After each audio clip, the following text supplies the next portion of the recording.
Any plans for this evening? Perhaps a game night? It's game over, man. It's game over. Shut up. Play the game. Play it from your heart. 26 years ago, we started playing a little game. Now, we're all gonna sit down. We're gonna finish it. And may the odds be ever in your favor. And here we go. Hello and welcome to Dice Camera Action, a mashup podcast about board games and movies. I'm Matt Cousineau, and my tramp stamp tattoo may also lead to a magical place. With me today is Jeff Madigan. What's up, Jeff? What is up? I'm Jeff the Mad Board Gamer, and I just can't stop thinking about your tramp stamp. How did I know you'd say that? I know.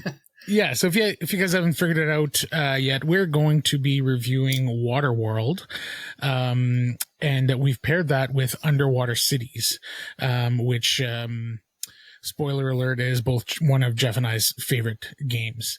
So who is this Jeff character that you guys see? So today we are Jason-less. I decided to go out into the world and find another J-name person, and Jeff came up. So I'd like to introduce a special guest co-host. He's actually a co-host of one of my favorite board gaming podcasts called The Gamecasters. Welcome the Mad Board Gamer himself, Jeff Madigan. Thanks for joining us today.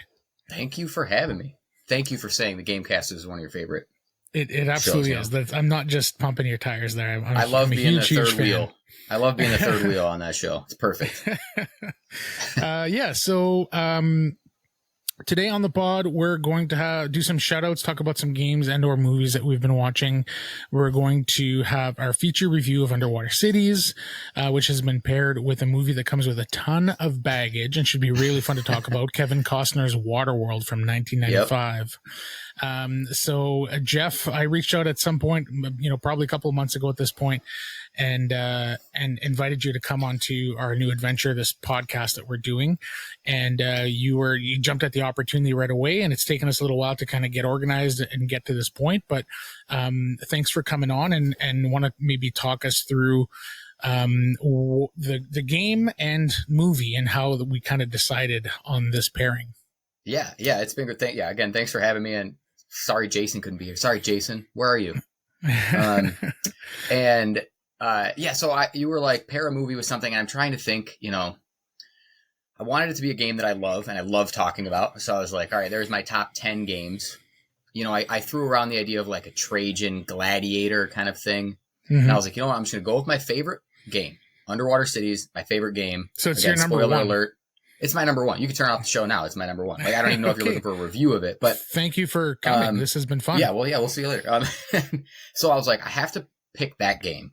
And as I thought about it, I'm like, what is just kind of a movie that's in that, world, I guess. And I was like, it's gotta be Waterworld. I remember watching this movie, it had come out in 95. Is that when it came out? Mm-hmm. Yep. And I remember I was close to single digits, maybe 10 when I saw it. And I was just like, in that moment, I was like, this is coolest movie ever. What a concept. Yeah. The ice caps, they're melted, they're gone. And I'm like, okay, this has to pair it up. We're going to live in the water and live under the water. That's going to be our pairing. Underwater Cities and Waterworld. Yeah, and I hadn't seen it probably in 25 years or something. I hadn't seen it in a long time. See it. Yeah. And I came to this movie prior to having seen any of the Mad Max movies, just because this came out way before, when I was 11 years old. Yeah. So I watched it when I was 11 and thought it was super cool. And, this post-apocalyptic on the water thing didn't occur to me that it was kind of just a Mad Max clone. Right. But now rewatching it this time, I'm like, oh man, this is just a Mad Max movie on the water. Yeah. But yeah, I was kind of excited to rewatch it and see what it's all about. It does have a really bad reputation for being a huge bomb. Yeah, big bust. Yeah, critically and financially. It's not quite as bad on both of those fronts as its reputation might kind of say, but yeah, we'll get into it for sure. Yeah. And, I think it was Underwater Cities was easy for me too. When you mentioned, I was like, absolutely, it's probably a top 2 or 3 game for me. Easily my top 5, and depending how I'm feeling, it may end up being at the top of the list for me as well. It just blends a lot of the mechanics that depending on what you play at certain times, it always absolutely kind of moves. Yeah, for sure. So excited to jump into all of that. Before we do, let's do a couple of shout outs. So this is part of the show where we like to just talk about some other games, movies, TV shows, anything else that we've been digesting that we kind of want to share with the world. You want to start us off with one, Jeff? Yeah, for sure. So I want to do just a quick thing. I went to Origins a couple weeks ago, which I was super excited about in Columbus. And what I'm really excited about is Origins gets me really pumped up for Gen Con. And that's something that I've been, going through all the game lists and looking at what new releases I want to see and play and touch and buy. And, it just gets me so excited for Gen Con because I love the spectacle of Gen Con. And I get the complaints about it's huge and there's so many people and it's hard to move, but like, that's what I love about it. I love that entire thing. And Origins, for how cool Origins is, it's a different feel. But I'm now like super stoked for Gen Con. So cool. Yeah. I'm going for the first time. Yes. This year. So I'm super excited too. Are you, and then I saw that are you self-promoting here for a second? Yeah, at the time of this recording, we're going to be going to Gen Con in 3 weeks or so. This podcast probably won't be out before then, but hopefully, when you're hearing this, you will have had a chance to maybe come in and see me at Gen Con. I'll be at the Dragon Egg Games booth and going to be promoting Hyperion, my game. So yeah, it'll be exciting. It'll be my first massive convention. I guess I went to PAX U just as like a fan and walked around and enjoyed myself there. But this will be my first major convention actually promoting my game. So it's going to be insane and overwhelming, but awesome. Yeah, I'm excited for it for sure. Okay, so go on. What did you want to shout out specifically? So I've been watching 2 things, both actually on Apple TV. The first show is called Dark Matter. Have you heard the show? I have, yeah. Are you watching it? I finished it. Okay. Yeah, and I'm the Blake Crouch, the writer of the original book, who was also the writer for the show and the showrunner. He's one of my favorite authors. Ever. Yeah, I thought it did. Big fan. I thought it was very good. Like, I don't know if it's going to go down as like my favorite shows of all time, but like it was definitely worth my time and watching it. The concept was super cool. I kind of like one of my favorite sort of genres is like science fiction, but set in like our world, like not necessarily Star Trek, like that kind of stuff I like too. But I sort of like, the feeling of like Black Mirrors or this Dark Matter or something that's like the three body problem, right? Those things that are like grounded sort of in our world, but just a little bit more. And that I thought was really well done. I'm also watching Presumed Innocent with Jake Gyllenhaal. Right, yeah, big fan of Jake Gyllenhaal. I saw the poster somewhere. I have no idea what this is about. They are, they're pushing it on Apple TV. I think it's I don't know if it's like their big money maker or whatever. They got to pay Jake Gyllenhaal some money to do it. He's basically like did work for the DA, and he's getting caught up in this sort of murder trial. He becomes, this is not a spoiler because it happens in the first like 30 minutes of the show. He becomes a suspect in this murder trial, and you sort of get the roller coaster of like, did he do it? Didn't he do it? Where's the evidence? Ooh, look at this little piece of evidence. And that's another genre that I consume everything in like the crime, murder, mystery, crime docuseries stuff. And so far that one's really good. I also know that one's based on a book, and I think it's getting some hate from those book readers. But I'm not a book reader, so whatever. I like sitting down and watching something. Yeah, I am a book reader, and I firmly take the stance of these are 2 completely different mediums. And unless you're changing something fundamental about a character's personality, or way they act or something. Like if you're changing something like that, that's kind of weird. Like, why would you do that? What's the point of adapting something and then changing a character altogether? But then again, like, you know, you do see that happen in work. I guess it depends. For example, the three body problem is a good example of that.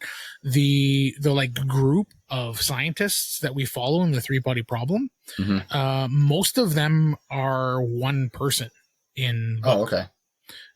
They just kind of split them up into different personalities so that we have more people to follow, and so that it's a little bit more, I guess, kinetic on the screen. And because in a book, we live in people's heads, right? We can they tell us what they're thinking, and we know what they're thinking and how they're feeling. We can't tell what somebody's feeling or thinking on the screen, so they need other people to like bounce off of. So those kinds of changes happen all the time, and book readers are often really sensitive about these things. And it's like they're completely different mediums. Yeah, take it for what it is. And if you don't like, okay. if you don't like the show, you don't like the show. It's fine. Yeah, but they don't need to be the exact same thing. That's just my stance when it comes to like books versus you know, when they get adapted to the screen. But yeah, what Dark Matter, I liked a lot too. I thought it was really smart sci-fi. And in the first couple of episodes, it feels like, okay, I've seen this kind of thing before. Like, why are we doing this? But then it really veers into different directions and plays with the genre and the themes in really unique and interesting ways that I really like.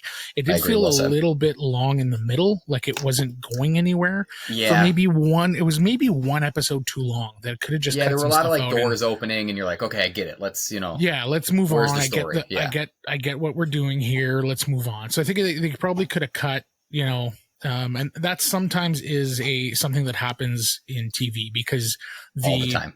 Apple TV will order, quote unquote, 10 episodes or 8 episodes. Yeah, I need 10 episodes. Figure it out. Then you got to fill those, right? Okay, well, what if the story doesn't justify? Like, can we just do 7 episodes? Like, is that cool? Nope, we're doing 10. That's so okay, sometimes they get caught in that, and I think that happened here with Dark Matter. But despite that, I think it's a really, really fun show. If you like, you know, sci-fi and timey-wimey stuff, and it's fun. And agreed. I've had a crush on Jennifer Connelly since like Labyrinth, which is not weird because I was a child at the time. That's okay. But yeah, I've had a crush on Jennifer Connelly for a long time. So anytime I see her on the screen, it works for me.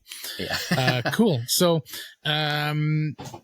I guess we'll stay on the entertainment side of things for now. I recently watched Twister, the original movie, in anticipation of Twisters, which I think is out in theaters now at the time of this recording. Obviously, a sequel. Is it their kids or something? I have no idea if it's just like another movie about tornadoes that has like this. It's definitely about tornado chasers, like scientists that chase tornadoes. Okay. So it you know, it's definitely the same themes in that way, but I don't know if it's like if any of the characters come back. It doesn't look like it from the previews. I didn't see any of the original cast, although sometimes they just drop them in as cameos or whatnot. Yeah. So I have no idea if it's actually a sequel or if it's just like a remake, just another of one. Some kind. Yeah. But either way, it'll be massive tornadoes ripping through houses and throwing animals around. Hopefully, yeah, so that's got to be the same time as Waterworld, right? Isn't that the mid late 90s, 96? I'm looking at 96. I think you're right. Yeah. Man, Helen Hunt and Bill Paxton. Man, what more could you ask for in 1996? That's right. Yeah. Helen Hunt rocking the heck out of a white tank top, looking great. And Bill Paxton too, like looking young and sharp. And he died a handful of years ago. That was sad. Yeah. I always mix him and Bill Pullman up. Is it Bill Paxton or Bill Pullman? Yeah, so rewatch Twister, and holds up mostly. I mean, there's a few shots, a few things that don't hold up CGI wise or whatever, but very, very minimal. I want to say most of it, except for the actual huge tornadoes, is practical. Like when vehicles are flying around, when you know, pieces of the barn are falling down onto people and things like that. It all looks real. It doesn't look like CGI, and it makes sense at that time. The use of CGI was not that prevalent, right? But it holds up for the most part. Story wise is where I think it doesn't quite hold up with modern storytelling and what we're used to now. They're really just chasing tornadoes and like shots of people in cars running around and yelling for like 87% of the movie. Is it Pepsi cans that they cut up or something? It is, yeah. I wonder what Pepsi paid to get in with that. They probably got a bidding war with Coke, but it's a fun movie. It held up for sure. It was more of the nostalgia vibes, probably. Like if I had watched this for the first time today, probably just okay.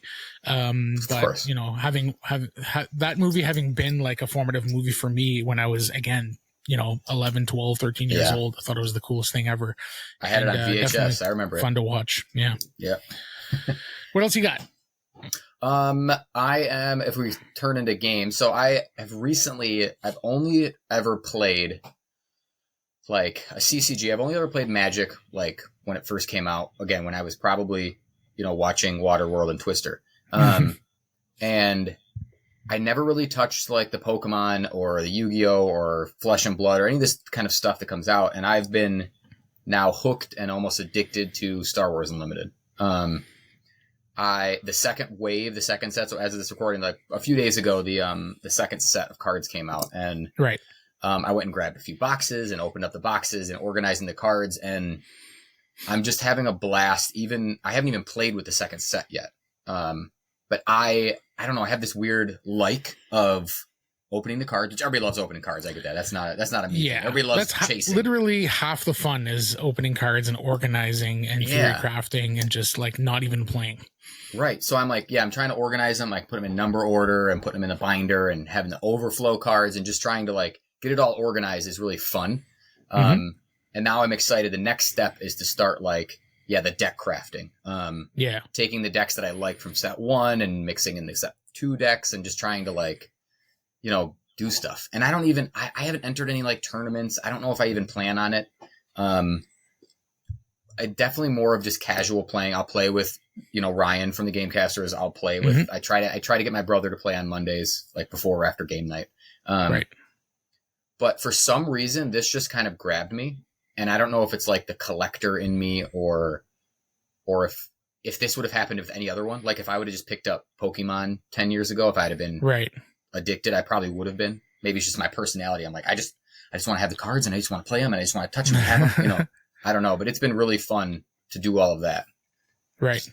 Yeah. I got into a couple of these collectible card games over the last, 8 years or so. I got into Star Wars Destiny, which again, Ryan from the Gamecasters is a huge fan of that game. It's weird that he and I never connected over Destiny because I was pretty hardcore into it. Yeah, he's got everything too. I'm sure you do too. He's loaded with it, but. Yeah, and then that game died, which is unfortunate. And then I got into Soulforge Fusion for like a year and a half. That sort of died out for me personally. The new set is just about to launch, but it's been like a year and a half since the last set, and I haven't played in a long time, and it's just cooled off for me.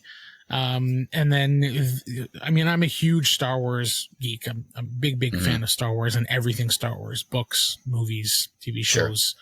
I'm into it all, and games as well. And, when they announced this, I was like, oh man, here comes another money pit. And start saving.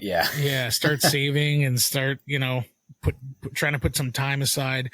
And I've managed to resist so far. Good for you. At some point, stay strong, man.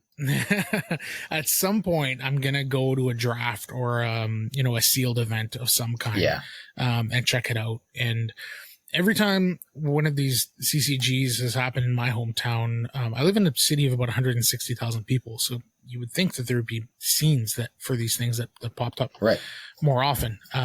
But for Star Wars Destiny, there wasn't much of a scene. I did like almost all of my play online. Soulforge Fusion, I tried to start a scene, but like I'm a shift worker, I'm a full-time father, obviously. I have, the board gaming hobby is a huge passion of mine as well that I don't want to abandon, ignore. too much kind of thing. So you can only have so many hobbies, right? I play hockey once a week too, and play baseball once a week in the summer, and my kids play sports. Like, it's just too much. Yeah. So anyways, I tried to start the community for Soulforge Fusion in Sudbury, but I just couldn't keep it up with all the stuff that was going on, and without a driving force, or, you know, or someone else, right? If it was like you there would started need to it be and other 10 people, other people, if then it just falls. And that's where I'm in a boat where I'm like, all right, I'm playing with Ryan, I'm playing with my brother a little bit. I need to get somebody else going, or like you said, hit up an event. And maybe I'm a little too insecure to go to an event all by myself, but I need someone to go with me. Right. And I'll make the drive. Okay. Yeah. We'll go to one together. It's only like 9 or 10 hours. Yeah. Cause I have no idea, like going to, opening up packs, drafting these things and really stepping up to the big leagues. I feel like is that versus like, I just want to play in my basement, Right. Yeah. I told myself if a scene started independent of me, cause I find that I'm often the person to try to start these things, in the community, where I have been a few times in the past. I tried with Destiny, didn't work. I tried with Soulforge, didn't work. But I'm not able to be there every single week, pushing it, and inviting people. So I told myself if a scene started by itself, then I would be a casual member of that scene, and I would show up from time to time for Star Wars Unlimited, just because I hear great things. I did a demo game at PAX U, so played really quickly with the base stuff. The system was pretty cool, the resource system and all of that was really neat. Yeah. Well, I'll bring some. I'm gonna bring a couple decks to Gen Con. Maybe we'll try to free up some time to play it. Yeah, I'd love to try it some more. So I saw a thing at my friendly local game store that said Sundays at noon, Star Wars Unlimited. So I might pop by there at some point and just see. But I don't own anything yet, so I guess we'll see. We'll see how it goes. But I'm open to trying it. But I think no matter what, my plan is to try to keep it casual for that, because especially now having started a podcast and to add to all of these other hobbies that we've already discussed, hobbies and just like life responsibilities. Yeah, for sure. You understand. Yeah. Oh yeah. Cool. Yeah. So Star Wars Unlimited, big fan of Star Wars and, clever card play and one-on-one card games. So I'm definitely interested in checking that out at some point. I'm going to hammer out a bunch of games, right now. The reason that I want to just shout out all these games is I just had my 40th birthday. Yeah, you did. And my wife asked me what I wanted to do. And we live about a 4-hour drive from Toronto, which is, the big city in Ontario, or one of the big cities. And there's tons of game stores there. And so I said, well, why don't we go to Toronto for my birthday? We'll go see a Jays game, an MLB Jays game. Mm-hmm. And then we'll spend a day shopping, and we'll just go to a bunch of game stores and can we do that? So that's what my wife did for me. We went and drove around the big city and stopped in at a bunch of game stores and other stores and other spots that we wanted to check out. But with that shopping and with some of the birthday money that I received, I bought a handful of games that I thought it'd be fun to kind of shout out. So I got Wild Tiled West. Have you played that one? Yes, I think it's almost great. I really like it. Cool. Yeah, I played twice so far, and right now I'm in a zone where I'm trying to find games that I could play with my 7-year-old Charlie. He loves board games, but he's not reading yet. He's reading in French now, but he's not reading in English yet. He hasn't gotten to that point yet, because everything here is French with our kids. So once he starts being able to read a card in English, then like he'll be able to take that next step. But for now, we're playing a game, lots of games with just like primarily iconography. So I'm looking for games that he can play. Right. So Wild Tiled West, I thought was a good one. There's a few little things that I have to read or have him understand. But once he sees something and puts it into his head what it does, he's good to go. And then I recently had Planet Unknown, which was not a huge hit for me. I liked it, but I felt that it lacked some player interaction, and it felt a little bit unbalanced. And I ended up passing it off to one of my friends who loved it a lot more than me, and it just made sense. But Paul Denon, who's one of my favorite designers, did this one, and I thought I'd check it out. Played 2 games, pretty cool. I think for me it's easily better than Planet Unknown. Even though I prefer the space theme, the Wild West theme stands out really well here, works really well, and more player interaction, and isn't quite as long, which I think is important too with a game that doesn't, thrive on people butting up against each other or with tons of player interaction. I want a game that's maybe a little bit shorter than Planet Unknown, which I felt sometimes got a little long for what it is. Yeah, I would be like the reverse of you. I think Planet Unknown is better overall. Right. But Wild Wild West is cool. the opinion of most people. I think I'm in the minority here. That's why we're here, right? And then we have, but Wild Wild West is cool, that with the little like bandits, and you have the bullets, and they turn into the tombstones, and the theme is there in a way that you didn't think it was going to be, but it's cool. For sure. Yeah, and the game, I'm glad that it comes with a bunch of different boards. I'm hoping that they can just keep releasing different boards and different shapes and stuff like that to sort of keep that game fresh, because I think I played it 5 or 6 times, and I'm kind of to the point where I'm like, I'm ready for something a little different. Because yes, the boards look different, but they're all the same. Sure. One thing about Planet Unknown is like the planets are all circular, but they have like crazy different rules, right? Right. It would be cool to see Wild West go a little further with the boards, which I would be pumped about. Yeah, it would be nice to see an expansion and see them kind of branch out a little bit with what they're doing, for sure. The next game that I bought was Space Station Phoenix. Have you played this one? Yes, I played that one too. Yeah, really neat. Played once only, 2-player game. I thought it was really smooth once you got started. It was just like really, really easy to learn, fairly simple rules, but quite a bit in the decision space.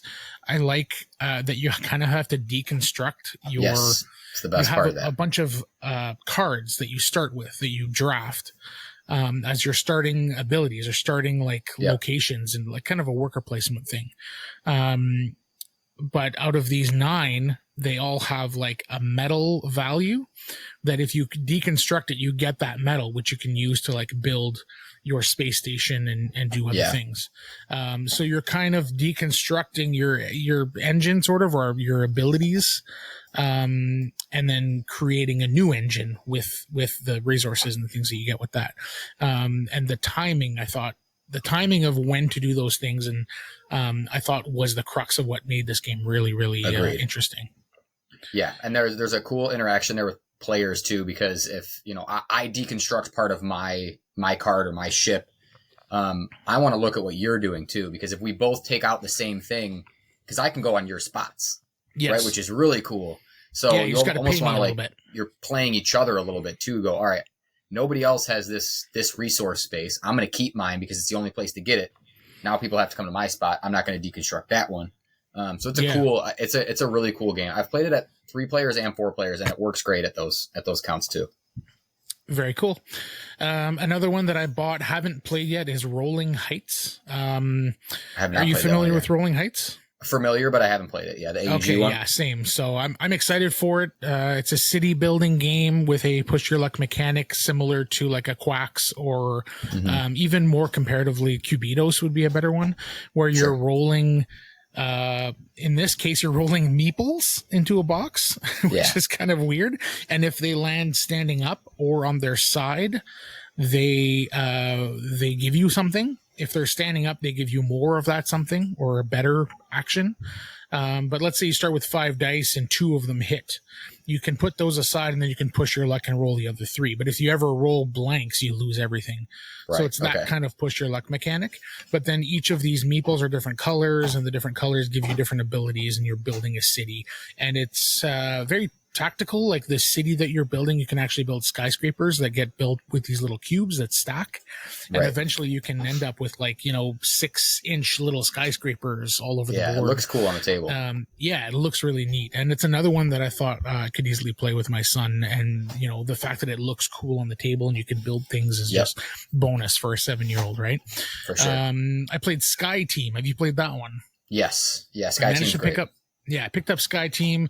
So far, I've played, I want to say the introductory, like Montreal Airport, twice, because I played with two different people. So it was like, introduce this person, introduce that person. And then I want to say I played like two other campaigns or difficulties, and started to introduce some of the other mechanics, and I have not gotten very far, but man, so already I can see where it's going, and I'm excited to like dive into this. Cool, good one. I also bought what's it called? It is called. So I got it in front of me here. Next Station. Is it Next Station? Yeah, Next Station London. Okay, I got that one. Little roll and write. I played once. I'm not sure I want to play again. I don't know. It's kind of a nothing little roll and write.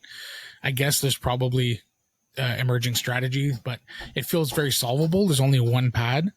And not solvable in the way that like it's just like I feel like once you've played that, and this is based off of one game, okay, so like don't take this with a grain of salt, but I feel like once you've played this 5 to 10 times, every time a card comes out, you can probably just know the best move. It's probably solvable in that way. It's a roll to a certain extent, right? I mean, maybe I'm wrong. But it just doesn't seem to be enough there. Even as a filler, as a 10-minute game, I feel like there's just better options. So it just didn't get me excited. And my son didn't get really excited over it either. So we'll probably move on from that one. Yeah. That's pretty clever. I picked up because you guys shouted out on the podcast from time to time. I have no idea what it is. It's still it's still sealed. But it's a roll and write and, with dice. Where that one's better. I think you'll feel better about that one. Is it dice drafting? Yeah. Yep. Yeah. Okay. I think you'll feel better if you didn't like London. Not that they're because they're both rolling rights, but or flipping rights. But that's pretty clever. It's just maybe the most solid roll and write. It's the drafting is great. You're filling in boxes. You're making great combos, and it just works smooth. So hopefully that one hits for you. Yeah, I have a better feeling about that one than I did about the other one. The other one I picked up primarily to play with my son, but he didn't get excited over it either. So, as I said, we might move on from that one. Yeah. And finally, the last game that I picked up with my birthday situation was Moon by Sinister Fish. Oh, yeah. So I don't know if you played that one, but I have Streets and Villagers. Okay. Which I like Streets. Liked Villagers a lot. That's my favorite of those two. And I have not played Moon yet, though I have read the rule book and laid it all out and kind of checked it out. It definitely seems like my jam. I think Moon is better than Streets, and I'm not sure if it's better than Villagers. I don't know. Yeah, I mean, if it lands in the same kind of yeah. quality as Villagers, I'll be happy. And just having read the rules, I get a good feeling that I'll like it. But I like the theme. I like the look of it. It's very it looks great on the table. So I'm excited to dive into that one. So that's my birthday. That's a good weekend. My birthday haul. Yeah, definitely a good one for sure. Yeah, we jumped. All right, let's move on. Let's move on to our feature reviews. We're going to start with Underwater Cities. And Jeff, you have way more experience in the board game podcasting, clearly, because I can't even speak. You have more experience in the board game podcasting world. So why don't you kick us off and tell us all about Underwater Cities? Okay, Underwater Cities. Again, this is my favorite game. So I'm just going to be talking about how much I love it. So this is came out in 2018. Okay, Vladimir Suchy has continually designed games that I just like fall in love with. Like I start to read the rules, I'm like, this guy just gets me. You know, you read it, you get the feel. It's like, yeah, he just understands what I want in games. So BGG has it. Matt wonderfully made this little thing for me. It's 43rd.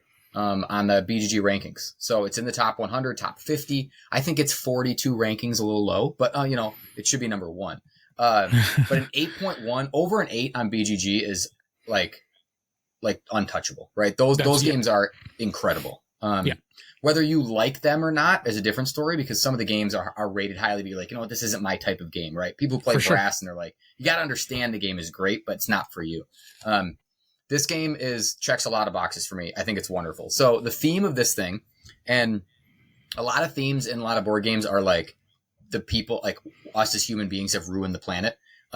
This one's a little different. This one is, I think we're just overpopulating. I think we're banging too much, and there's just too much. We're running out of room on the surface, and now we're going to start building cities underwater, which is why it's called Underwater Cities. Genius title. They just figured it out, you know? It starts there. A genius title, genius theme. And what you're doing is you're really just working to build these cities underwater and create like a sustaining little community on your own player board. Underwater, of course. And you're using the mechanisms in the game are mostly worker placement and like hand management, because you have to manage these cards in your hand. And it smushes those two things together seamlessly and almost perfectly, in my opinion. If anybody's out there has not played Underwater Cities, but have played something like Lost Ruins of Arnak, it's similar. But I think Underwater Cities does it a little better. So you begin sort of with a player board. And if you just buy the base box, you get like this. It's like a piece of paper. It's a really thin poorly cardboard, produced. Yeah, it's almost like Bible paper. It just is nothing. So that's where I'd say go get the expansion, get the nicer boards. Anyway, you get a little player board where you're essentially building your town, your city, okay? With these little domes that are the cities and these tunnels. And you also have a hand of cards, okay? And on your turn, what you do is you place a worker onto any available spot, and you play a card. And here's where the game gets really just juicy, is if the card that you play matches the color of the spot that you put your worker on, you get to take both of those actions. You can take the card first, you can take that board action first, whichever you want. And that just creates these really incredible like combos through the game where you're planning, you're like, okay, I need to build this, I need to build a tunnel. You're like, I don't have a green card. What can I do to get around that? Or maybe the green card lets you build a tunnel and now you can do something extra on the green space action. It all just comes together for this really great mix of like strategy and tactical decisions. Cause you can have this giant plan in your head and then you have a hand of red cards and you're like, I don't want to take all these red actions. What can I do? Anyway, so and all those actions basically get you the stuff that you need to build your cities, to build the tunnels, to build these like factories, to upgrade all of that stuff, to really get your engine going. Because every 3 or 4 rounds are sort of like a pause and a production round where your player board produces everything that is on it. Cities produce like food and money and steel and all this kind of stuff. And you collect a bunch of crap to sort of get you very through the next few rounds. satisfying moment, yeah. It's great where you're just like, ooh, this gets me this and this and this and this and this and this. And you just count it and you get all this stuff. And then you're like, I have so many. A pile of resources by the end of You feel so awesome. production. You have all this stuff. And then for some reason, like 3 rounds later, you're like, I have nothing. Where did it all go? It goes away so fast. Yeah. It goes away.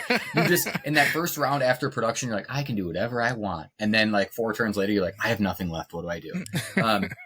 And then you basically go like, so you get 3 turns, every round, and you play 10 rounds. It's 9 rounds with the expansion if you throw that in.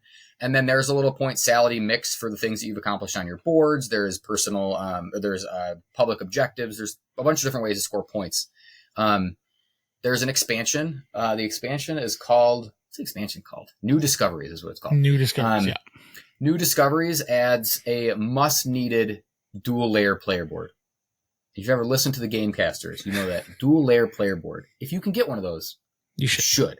Because and for this game, you have these like actually plastic little domes, and you have these tunnels that sit perfectly into the dual-layer player board. And it's 2-sided. Which really changes the map and resources that you have to. Some of them you have to pay to produce on your board. Some of them you get. The expansion also adds it's called the New Discoveries board. That as you build on your own player board, you can reach these little, the little icons basically that allow you to get bonuses on this other separate board. Yeah, it's like a milestone of sorts. Yeah. And again, just a bunch more cards. So. I think the game just hits for me on really all cylinders. The management of the workers and the cards in my hand and what spaces I need to use is just that perfect like brain burn every single time. And I've played it, a dozen times, and I still don't feel like I'm going into it knowing what I'm going to do. Like in my head, I'm like, maybe I want to build more, I want to build more desalination plants or something, right? I want to build more yellow plants. And then I go in and my first hands of cards have nothing to do with that. I'm like, all right, I got to do something else. And we pivot. And and that tactical decision is so great. And this game does something that Terraforming Mars, I think, missed on, because these two games get compared a lot with each other in terms of the card play and the resources and things like that. Is that this Underwater Cities has broken up the cards into 3 different eras, which sort of, not entirely, but sort of, I don't want to say help you along the way, but they are aimed at that sort of era. Instead of a giant deck of cards like an Ark Nova or like Terraforming Mars, just splitting them up into different things, makes you feel like you have a choice and there's something more there.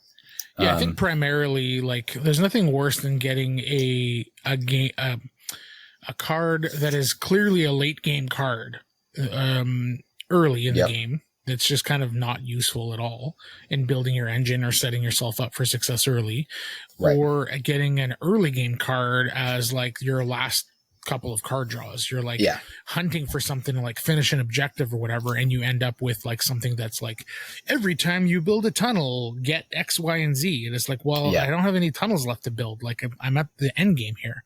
I'm in the 3rd era, right? So I think it's genius that they set up the 3 eras so that in era 1, you're getting a lot more, engine building, early resource stuff that you need. In the mid game, you're getting a good mix of both, and in the late game, you're getting mostly just like bigger, more, I guess more opportunities to combo and finish things off, and late game or end game scoring cards in that last era. So it just makes sense, especially when you get a game with this many cards. It can be frustrating for sure. And I know that happened to me in my one and only play of Terraforming Mars. This had already been in my collection and was one of my favorite games. And there's a good amount of crossover between what you're doing in Terraforming Mars and what you're doing in Underwater Cities. There, you're doing a little bit more engine building. Here, it's more about the worker placement. Those are the 2 big differences. But other than that, you're in both games, you're setting up a player board. In Terraforming Mars, it's shared, but you're still building a place that it's not habitable to a place that is habitable, and then adding all the things that you need to do to make those things work. So there's lots of crossover there, but definitely if you're more into the worker placement, which adds a ton of player interaction to the game, there's 3 or 4 spots that are just critical that you have to use in this game. And to set yourself up to be the first player, because there's like a Federation track on the board, and this Federation track is a spot that you can move up. And then at the end of the round, whoever's at the top of that track goes first. So the player order changes every single round depending on where you land on that track for that previous round. So the player interaction that this Federation track puts into the game, and the natural player interaction that just comes with worker placement, for me, takes this game to a level where I'm very invested in what my opponents are doing, how many resources of a certain type they might have. Can they take that action yet? No, not yet. Okay, I have more time to like set things up before I go and take that specific action. Yeah, you're right about that Federation track. And for some reason they did it so well, because a Federation track feels like you don't want that action. Nobody wants the Federation track, right? But you go, all right, I need to do this because next round I need to get that special scoring card. Like, I need to be first because, and what's great is the interaction between when 2 players. So like when I play with my wife all the time, that you can wait, the 2 of us wait until we could be in round 7 or 8 before we touch a special card. Thinking about what we have. And again, looking at each other's board to go, all right, this one benefits me the most. When you're playing at 4 players, I've had people reach for those special cards like in round 5, 4, where you're like, all right, I'm first. Era.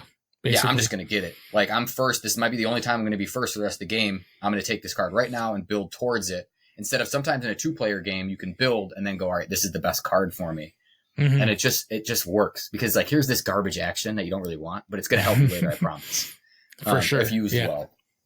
Yeah. And speaking of 2 players, I'm not if I had to pick a number 1 game that scales from 2 to 4 players the best, this might be the game that I choose.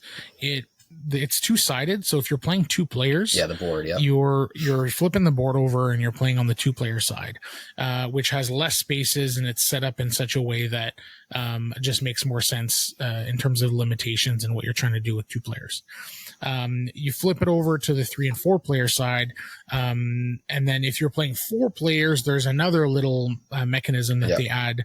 I haven't played 4 players that often. I'm not sure what it's called, but I don't know. It's like a repeat action. Like basically you pay to take someone else's a spot. You can go somewhere where somebody already is. So one person can do that. Yep. You pay, you take the token, and then you can do that one time. So it just kind of like makes one space be able to be duplicated in the way that worker placement doesn't usually allow. So just with that one little thing, and flipping the board to the, like, honestly, I can play this at 2, 3, or 4 and get the exact same experience, or very, very similar experience in terms of like tension. What am I going for? What's available? It feels the same. Obviously it plays a little bit differently, but the feeling is I want to say the exact same across all player counts. So they did an incredible job at doing that, because it is not easy. And there's so many games where you play 3 players and it's great, and you play 4 players, it's like, oh, that's way too long, and or that's not good anymore. Or play 2 players and you just don't get the same feeling because it's just a free for all. It's open. You can do whatever you want all the time. Yeah. To create that tenseness and that tightness at all player counts is tough. I'm sure you know, with you designing actual games. As I play games, I think that. Yeah, for sure. I've only designed the one game that is strictly a 2-player game, so I have not ventured into I know. But I have thought about it, and we have brainstormed around like how could we make Kyperium a solo game or a multiplayer game, and thinking about it and doing some brainstorming and throwing ideas around, it already feels like a really daunting task. That we're not even sure if we're going to go down that route for expansions.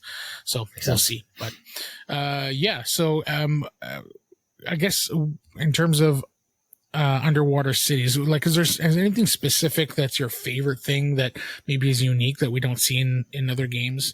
I guess the color matching is the one main thing, right? Yeah, that's my favorite thing about it, is just the thought that I have to go through of, here are the 4 actions that are red.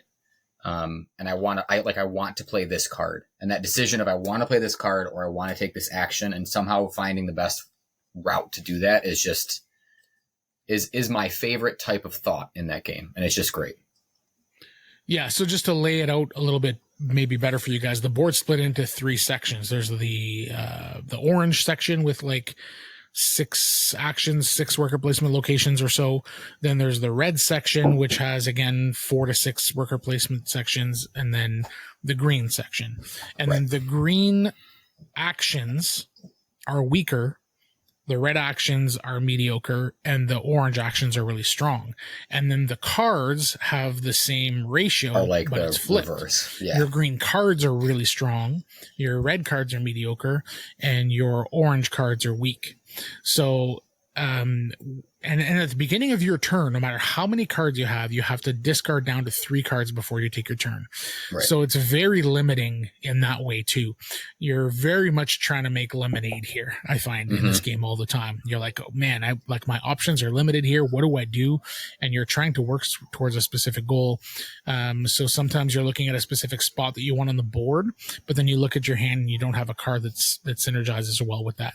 So then you're like, am I going to take a slightly weaker action so that I can play this a card with it, or is there a card that I really want to play, but then there's no spots of that color that are available that really make sense for you? So you really have to try to make these tough decisions at all times, and that tension is always there. And I think that's one of the most important things in a Euro game of this type. For me, it's probably the card play too. And I think that Federation track is really underrated, because going first in this game, or going early, if you're playing 3 or 4, is important in a lot of cases. Not every case, but often. And that I find that Federation track is something that a lot of newer players will ignore fully. And then they get halfway through the game and they're like, okay, now I see what's going on here. Yeah, I need to be going first. Yeah. I don't need 3 actions gone before my turn, which are the ones you, especially early, even early, like you want, okay, I need to be able to build. And those might be gone before you even take your turn, It's hard. Yeah, absolutely. And you have to especially be careful of that in era 3, when you have 9 actions left. at the beginning of Era 3, and you're like, okay, there's very specific things I need to accomplish here. Yeah. What's the priority? And am I going to be able to do it at all if I don't, move up on that Federation track? I usually try to be, the first player in that very last round if I can. I think that's really, really important. It's important in a lot of cases.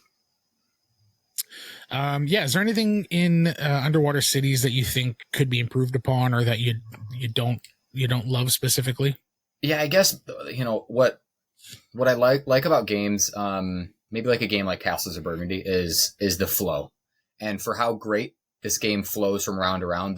The production is really fun, but it can slog the game down. Like it definitely grinds the game to a halt for a few minutes, for sure. And then with new players, I end up counting everybody's stuff to me. It's like, they're like, I don't know what I've made. And I, double check it or whatever.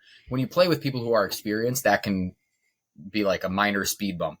But in the first couple plays, and if you're playing with new people, that speed bump's a lot bigger. And it just kind of like freezes the game for a minute, and everyone goes, all right, let's take a 5-minute break and count your stuff. And you get a ton of stuff. Yeah, you get a ton of stuff. And so you're almost like making exchanges too with things. Mm-hmm. And then when you have powers and you're like, oh, instead of my green building producing this, it can produce this and this with this card. So now you're kind of making those exchanges. For how much I kind of like doing that, that would be something where I would be like, that's where the game, I think, slips slightly. How it could be smoother, I don't know, because it'd probably pull away from something else that I love. It's just part of the game, Yeah. Yeah, I wonder if, like, instead of collecting actual, like, little cardboard chits for resources, if there was some sort of track that you just like move up and down in the way that, like, White Castle does it, for example. Okay. I haven't played White Castle yet. So it's basically on your player board, you have a little track for how much of X you have, how much of Y you have, how much of Z you have, and you just move that up and down. So I wonder if that could speed things up, or at least clean things up. The game is a little bit finicky in that area, in the production area, especially for new players. So I 100% agree there. Mm-hmm. I think the workers that we have are these just like rectangular cardboard, chits, I guess. Yeah, they're nothing. That are a door, I guess, to get into the. Is that what they are? It's a door. It's like a Star Trek-y door. Okay. That you, I guess, use to go into that underwater building to do the action, I guess, is the theming of it. Yeah. It needs to be cool little submarines or something. So unlike the movie we're going to talk about, I think this game like outshines its production, right? It was 100%. There was not a lot of thought in a lot of the beginning stuff. Or, Rio Grande for me has not made a quality game in a long time, but the game itself is really good. The production is weak in almost everything that they do. Right. And I'd much rather it be that. I agree. In board gaming. I mentioned Castles of Burgundy. I played the trash version of Castles of Burgundy forever, and the game was ugly as sin. The boards were flimsy, just like Underwater Cities, but the game just outshined all of that stuff. I have actually gone and basically, I have pimped out this game because it's my favorite game. Like, I'm buying everything for it. I have like a wooden insert that goes in it. I have 3D printed little submarines, like you said, for the player pieces. I gotta get that. I have like metal coins. I have the Geek Up bits that are like the Bakelite ones for all the resources. So I'm like, this is my favorite game of all time. I'm just going to do everything I want to it. Fair. Yeah, totally. So yeah, that's been definitely worth it. But you're absolutely right. It's just like, okay, this is my worker. It's a flat piece of cardboard. Here you go. It's not even a person. It's not even a meeple. It's like like a standee, like anything, anything really. It's better than you're this. right. So production is weak. Yeah, but honestly, as you said, the game totally outshines it, and I'd much rather have a game underproduced and be an excellent game than what we get way more often these days, which is overproduced games that are sort of lackluster and full flow. Yep, that's the world we're in now. That's the time. Yeah. Yeah, so you really have to do your research, I find, these days on the gameplay side, because so many games look incredible and then don't quite stand up to what they look like. But that's what sells games on Kickstarter. It does. Unfortunately. Even in person, even at game stores, art, Yeah. Primarily art, and production is like, your A1 on Kickstarter to get games made. So that's Underwater Cities. Again, probably my second or third favorite game of all time, depending on what day you ask me. So who is this for? And maybe we start for who this is not for. I think the game is fairly long. On the box, it says 40 minutes per player. That's 40 minutes per experienced player. So if you and I played, it would probably take us 80 minutes to play. Right. I think, we'd be done an hour and a half for sure. Yep. 80, 90 minutes. Exactly. That's at 2 players, right? But this is not a game where there's like in a lot of these types of games, there's like a group goal or a group thing. That when we hit it, that triggers the end game. So the player count doesn't matter as much, because whether you're 2 players contributing to that or 4 players contributing to that, that thing will still happen in X amount of turns. Yeah. In this game, it's like 30 actions. I think it's 30 actions per player. So essentially you're just, taking those 30 actions. So whether you're 2 players or 4 players, 4 players is going to double the amount of time you're playing. I think the sweet spot for this game is probably 3. But as I said, if you're okay with the length of the game, 4 is still great. If you have the time to play. Yeah. And it's going to be, even longer for new players. There's quite a bit of things to wrap your head around in the first play. I think for a heavy game, it's fairly intuitive. In my opinion, a lot of times the theme kind of like helps you learn the rules, because it kind of makes sense. Does. Yeah, you can explain that board really easily. Yeah, exactly. And there's a lot of that in this game, where it's like, okay, the green farms produce the green resources. Shocking. So those kinds of things that just make it fairly intuitive to just kind of, the thing you think it does. Yeah. That's kind of how I explain Apple and Macs to people. It's very intuitive. Right. If you think the thing does that, it actually does do that. It probably does. Yeah. Yeah. So is there anybody you think this game is maybe not for? Obviously it's fairly heavy. Yeah, it's heavy. Like if your non-gamer friends are coming over, this isn't the game to play. No. People who are playing, the step from Catan and Ticket to Ride is not Catan, Ticket to Ride, Underwater Cities. There's probably one more layer in there. Yeah, there's one. Like if they're playing Everdell, playing Everdell and they're playing, Raiders of the North Sea or of the West Kingdom games, then you could take them to probably this next step. Then jump them up.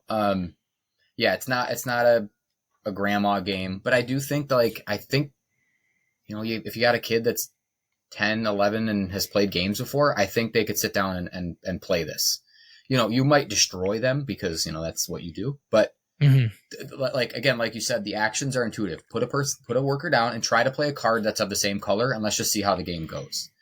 Where the game gets its depth is maximizing all of that stuff, right? And the timing and getting the action first, and taking the special cards before anybody else does, and getting those objectives before other people do. But the game itself can be played fairly simply. And that's what I think I really like about games with this depth, is that comes from like me mastering the game or trying to master the game versus the complexity or fiddliness of rules that ups the complexity. Yeah. So if you've played some games before, I'd play this. 100%. Yeah. So game length and game depth is probably 2 things that might take some casual players out of the equation. But otherwise, if you're a gamer, this is a game you should definitely check out. For me, there's tons of for €1. There's lots of interactivity. There's no take that. You're not taking out other people's stuff or fighting or anything like that. But what other people are doing and how well they're doing it and where they might go on their next spaces, how many resources they have, keeping an eye on all that stuff will make you a better player at this game. And that's one of the things that I look for in a Euro game, is that higher level of player interaction. Yeah. And then who is this for? I mean, if you like Euro gaming, if you like having something that you can look at the end and said, I built this, I did this. This Yeah. is very satisfying in that way. It looks great. Satisfying is probably a word that I use a lot in this game because you're build, and then there's a production phase where you just get a ton of stuff based on how well you built. And that happens 3 times over the course of the game. And then it happens at the end of the game where you get all those resources and then turn those resources into points in a lot of cases with end game cards. Basically, long-term planning, medium to long-term planning is really important in this game. So if you like that stuff, if you like building, and if you like the satisfaction of reaping what you sow, feels really great in this game. Other than that, I think there's a little bit of engine building. It's not an engine builder in the way that Terraforming Mars maybe is. Right. There's more of the engine building in that. What you lose there, you gain in the tactical decisions of the colors of the cards and trying to min-max in that way. Yeah. Which to me is a more enjoyable experience. Yeah, agree. Good to move on to ratings here, Jeff. Yeah. Yep. Yeah, so I have it as a 9.5. It's like almost a perfect game. The few minor quibbles that I had with it is probably just what takes it down to a 9.5. Jason did play this one time with me a couple of weeks ago. I wanted to introduce it to him for the podcast, and then alas, he didn't end up being here, which is fine. But after just one play, shout out to Jason. He did beat us, so I'm gonna call that beginner's luck. It was beginner's luck. But no, you were teaching the game. You had to pay attention to all his stuff. Yeah. I basically played for him. I basically played for him. He's not here to defend himself. He can say whatever he wants. That's right. So he ranked this at an 8.5, but obviously probably needs some more plays to kind of come up with a final number. What about you, Jeff? Do you do the rating thing on BGG? I don't click on it on BGG. Okay. Usually it's just kind of in my brain. Gotcha. I think I'm living in your world. I'll just go at 9.6. How about that? Because, I'll just say like it's like 1.1 better than you. 0.1 better than me. Yeah, Fine. because it's again, not I don't competition, Jeff. Yeah, I know, right? Okay, then 9.5. We'll tie. I think it's right in that world of, I have a few games up there that I think are, close to flawless. In my opinion. Like, people play the game and they're like, it's good, right? Mm-hmm. But to me, it just hits everything that I enjoy in games. And again, maybe the half a rating comes down, I think, from just the screeching halt of a production era. And having to sort of do that and manage that with new players and with everybody, maybe just lets it slip from that perfect score rating. And again, it's like when I rank games, and you might do the same thing, I sort of rank it up against games in a similar weight or category. Fair, yeah. I'm not going to rate for how much I love Strike in the party game, goofy, silly, just silliness category. That game's like a 9. Right. Do I think it's even in the category of Underwater Cities? Of course not, right? So I kind of separate them, sort of like people do in movies. Oranges. Yeah, what's your favorite comedy movie versus action? So this being my top worker placement, card hand management type of game, it's got to be close to a 10. So that's what I got. Right on. I'm right there with you. Let's take a quick second to talk about Vladimir. I think it's Suhi. I just keep calling him Vladimir Suchi. I'm sure either is fine, but well, when he listens to the show, he can reach out to us and let us know. That's right. Yeah, Vladdy, definitely reach out. Let us know. Yeah, let us know. Let us know how to say Suhi. I feel like I'm being pretentious by saying it that way, but like I know. Maybe Anyways, so Vladimir Suhi, what have you played a bunch of his other games? He is one of my favorite designers, although I haven't played all his games. Yeah, so he started out, there was 2 games like really early that are Last Will and The Prodigal's Club were like 2 kind of early on games that he designed. And then he sort of like broke out, right, in my opinion, into doing Underwater Cities and Pulsar 2849. Those 2 games I think blew up, especially Pulsar. I think Pulsar blew up more because it was a CGE game, and CGE kind of knows how to push their games a little more than Delicious and Rio Grande. I feel like since that time, 2018, every year he's come out with like just one really better than good Euro game. I've played like Woodcraft, Evacuation, Messina, and some numbers, Messina 1347. Yeah. All of those games I play and I'm like, damn, these are just good games. And what he does in all of these games that I love so much is something is different about the action selection. In Pulsar, he uses these dice and the pips.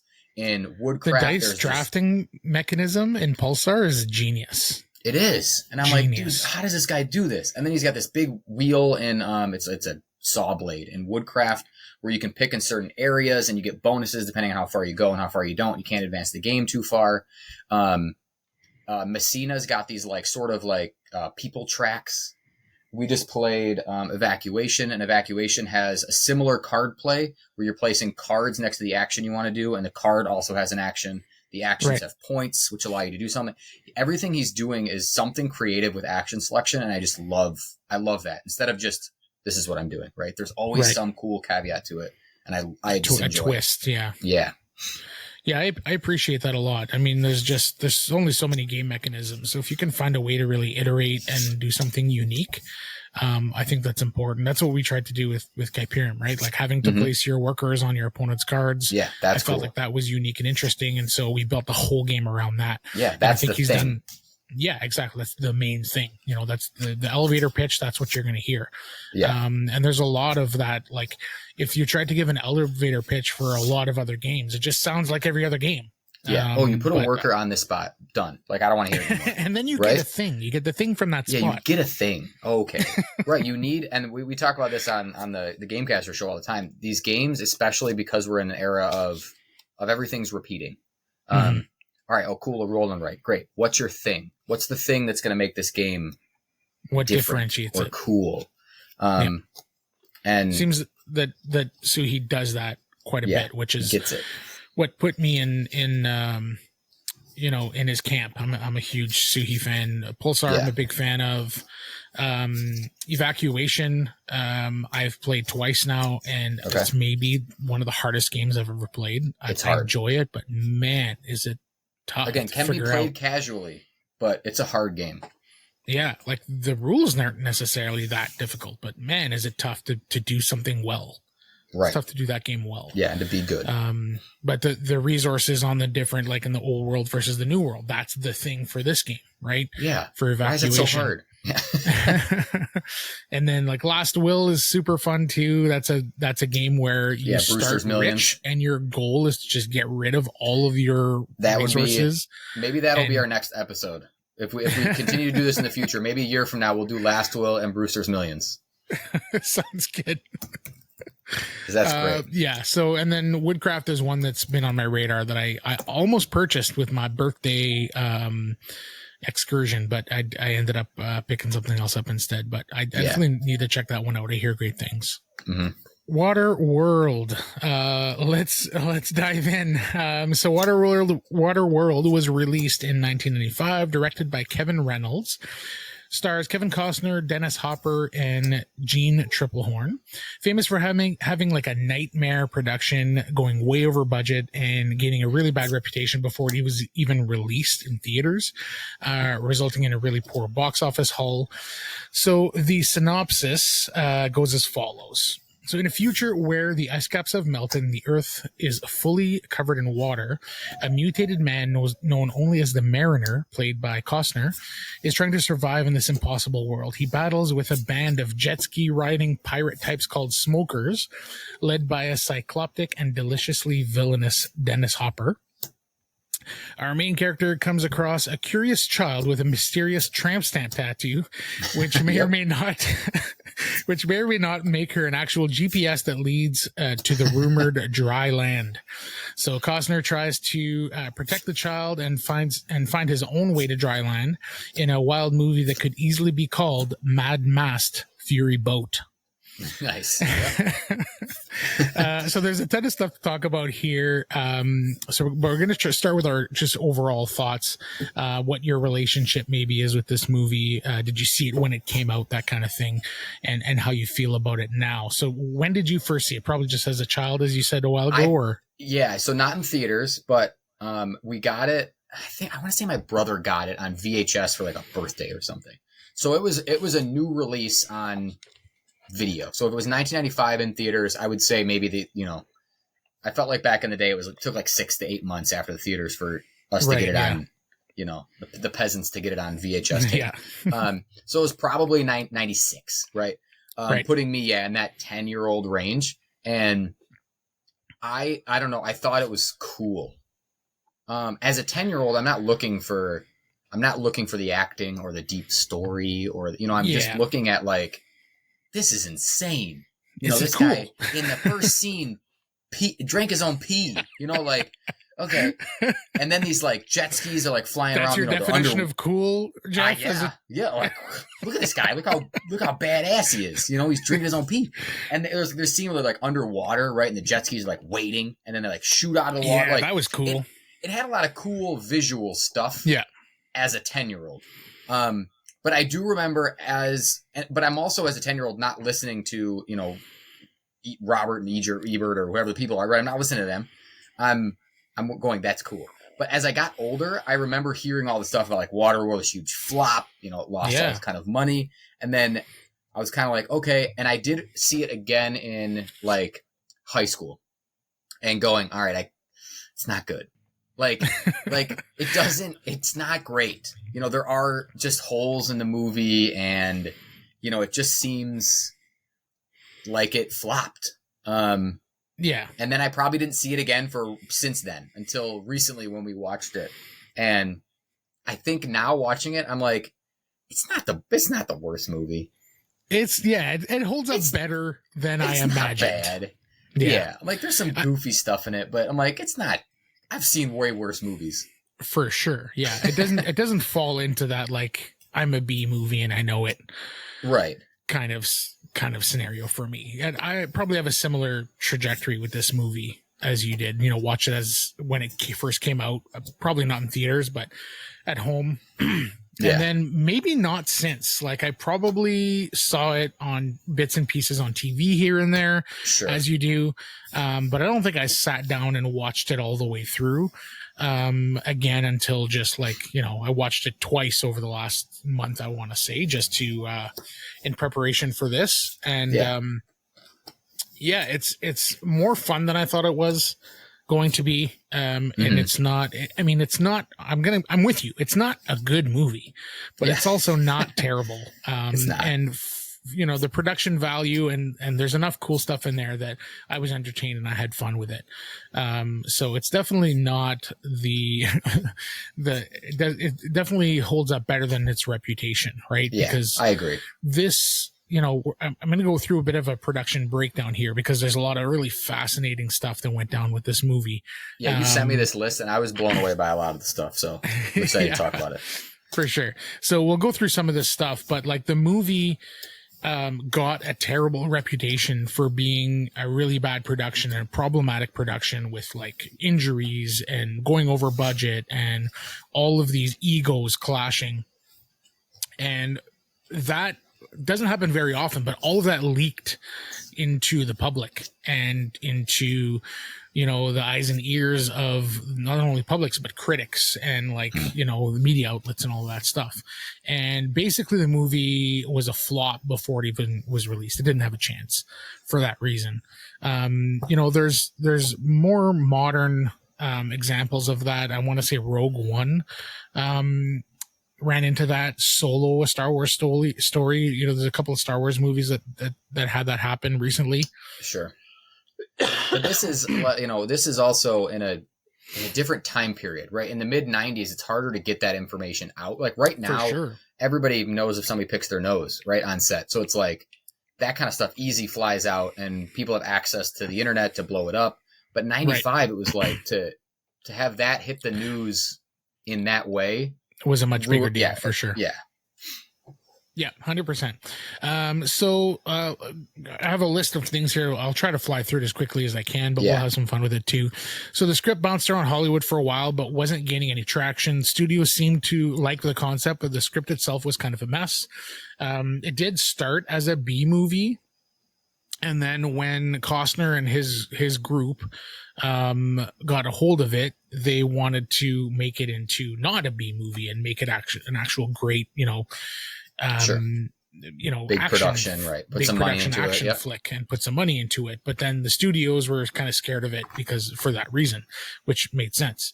So he ended up, Costner ended up with the screenplay and was basically his star power that pushed the movie through into production.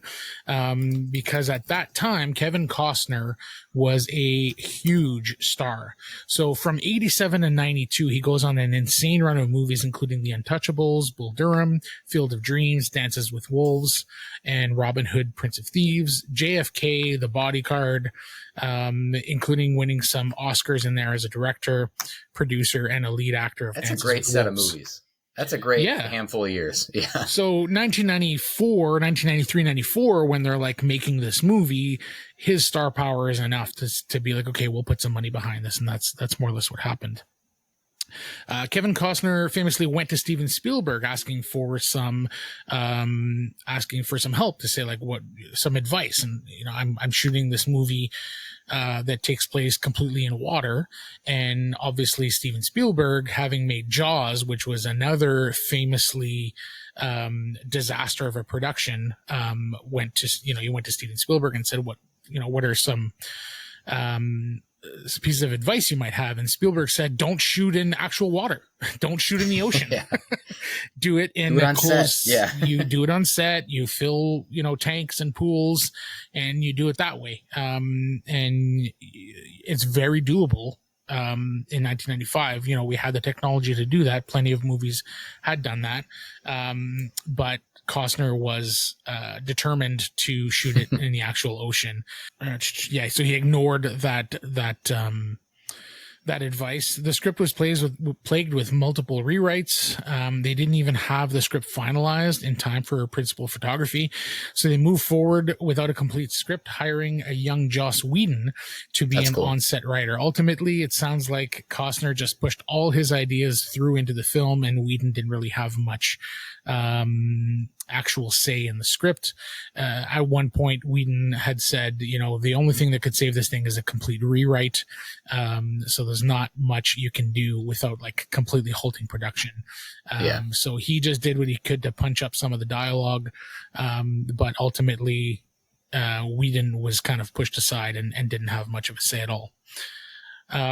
They insisted in building massive practical sets that cost millions of dollars.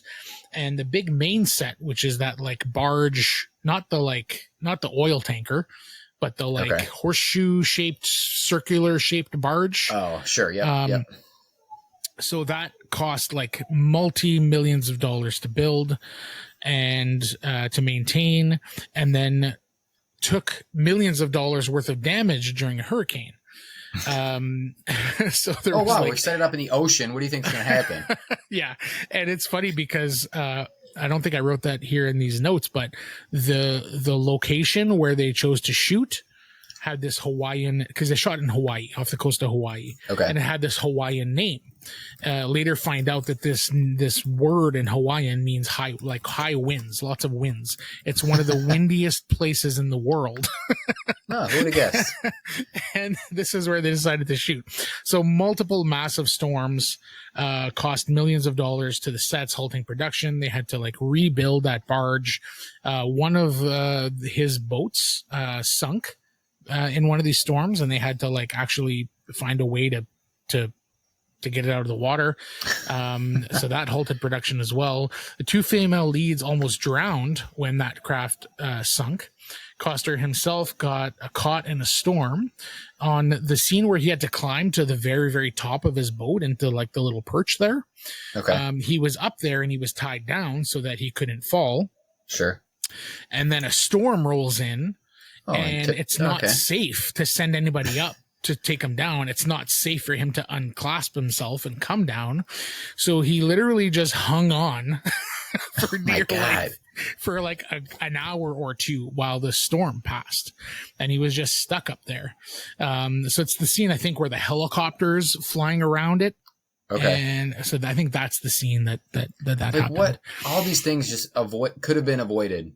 Just listen to Spielberg, man. He's Steven Spielberg. Yeah. I guess when you go back and like 2020 is, he's more Steven Spielberg now than he was then. But I get we're looking back, but like you did it all kind of for nothing. Yeah.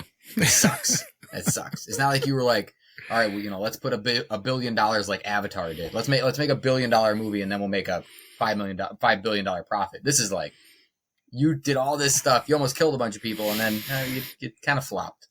Yeah, for sure. So a stuntman was rushed to Honolulu Hospital after suffering decompression sickness on set. So I think that's when you go down. You go down too fast you or go down something, or come up? I think it's when you come up too fast.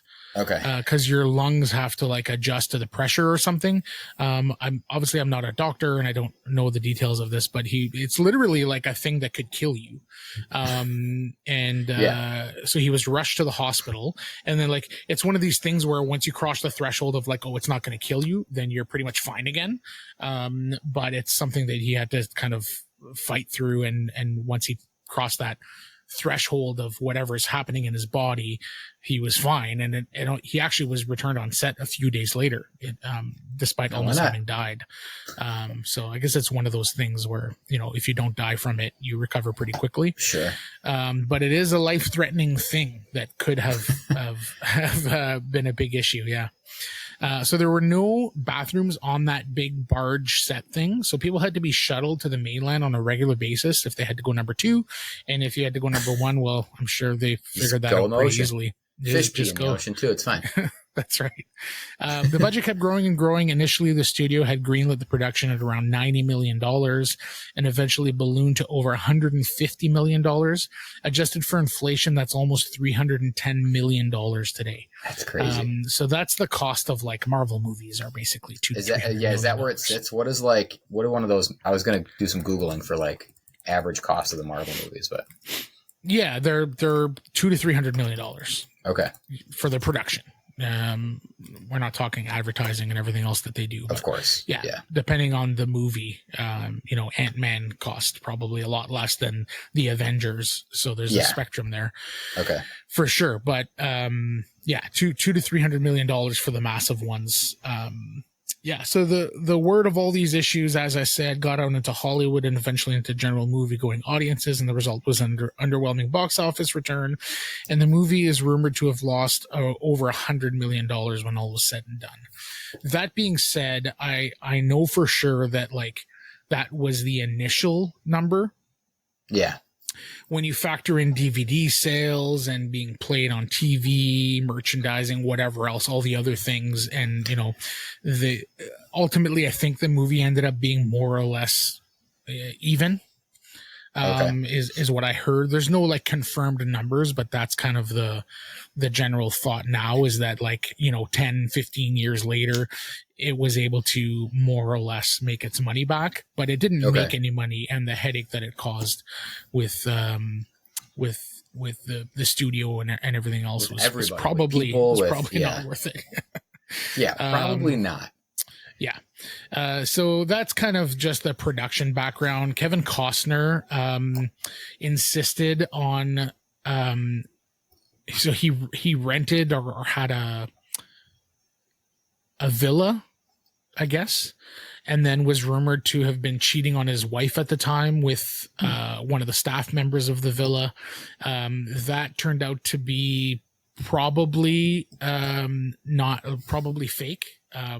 But he was going through a divorce at the time and ended up settling and paying his now ex-wife like $80 million.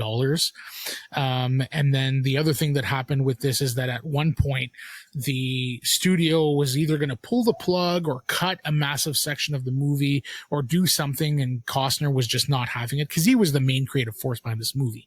He was not the director, but he was a producer and, for all intents and purposes was sort of kind of co-directing, him being the main creative force of this film. So anyways, they wanted to cut something or cut the production of something. So he basically, gave up his the back end, basically, I'm trying to remember what the name of it is, but royalties. So he gave up his royalties, I believe, or possibly his upfront money and just took royalties. Either way, he put up a ton of his own money just to get this movie made. So between that and the divorce, he basically gave up over $100 million. He was spiraling. over the course of a couple of months. And yeah, insisted on staying at this villa, which cost a ton of money for the production. And it also insisted on using his own yacht to get to and from the production. So it just like seems like he was a little bit of a drama queen with everything. Yeah. And then one of the not a cast member, but one key part of the production lived in Honolulu or lived nearby and would come to set in his jet ski every day.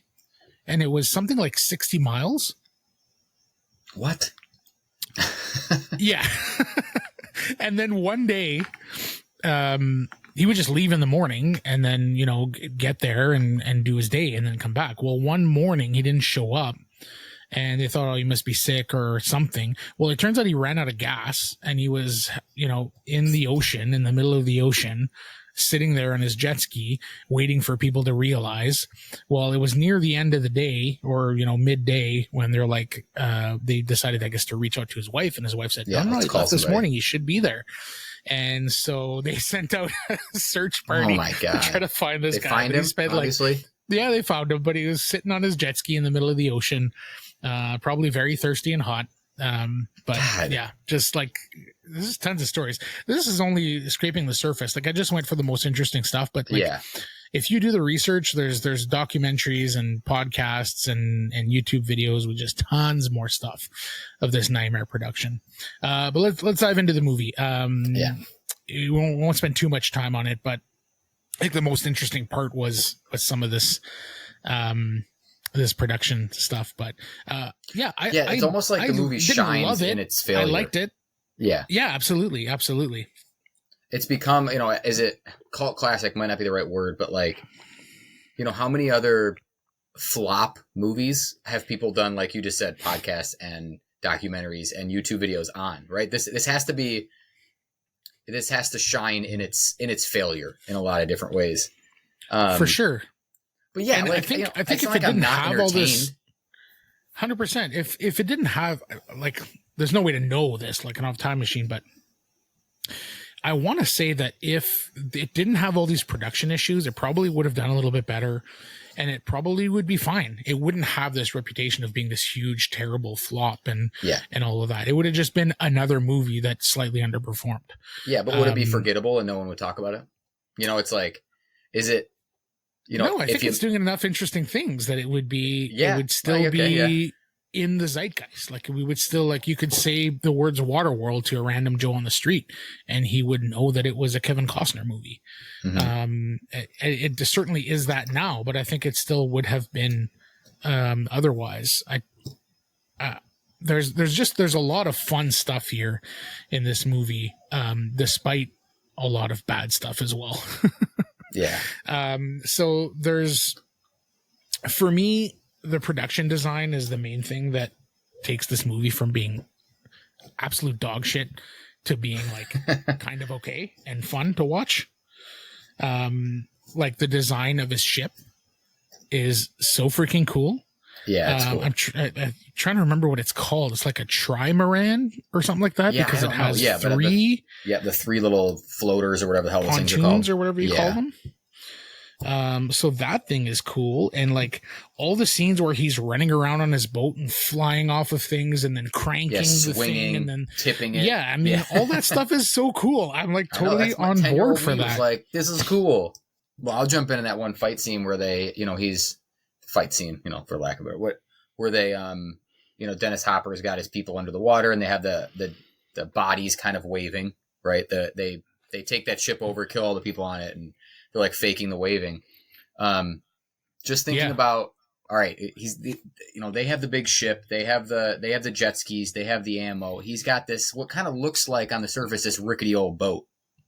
Yeah. But the fact that he can like move it like that and work it like that is just cool. That's like a cool part. It's like, you know, it's like the Mad Max stuff, right? Where it's just cool to see someone take what looks like a hunk of junk and beat the bad guys, you know?